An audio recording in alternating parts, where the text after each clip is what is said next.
खेसारी लाल यादव के फिल्म रोशन रोही को मिल गया। नमस्कार दोस्तों, भोजपुरी अपडेट हब में आपका स्वागत है। तो आज इसी के बारे में बात करने वाले हैं, तो वीडियो के अंत तक बन रहे हैं। और जो भाई लोग हमारे इस चैनल को सब्सक्राइब नहीं किए हैं वो इस चैनल को सब्सक्राइब कर ले, क्योंकि भोजपुरी और मगही का हर अपडेट सबसे पहले हमारे चैनल पर ही दिखाया जाता है।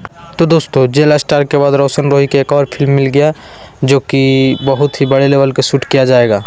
जिस फिल्म का प्रोड्यूसर है रत्नाकर कुमार और डायरेक्टर है पराग पाटिल, जो कि संघर्ष मूवी का डायरेक्टर और कहते हैं प्रोड्यूसर है, जो कि बवाल और धमाकेदार मूवी बनाते हैं ये लोग।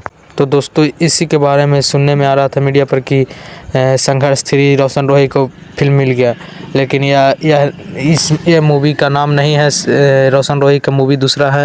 ये संघर्ष 3 में ना तो रोशन रोही रहेंगे और ना ही खेसारी लाल यादव रहेंगे। इसमें सिर्फ एक्ट्रेस रहेंगे, जो कि संघर्ष 3 मूवी बनने वाला है, जिसने रत्नाकर कुमार ने एक पॉडकास्ट के माध्यम से ये जानकारी दिए थे। हमारे इस वीडियो के अंत तक देखने के लिए बहुत बहुत धन्यवाद दोस्तों।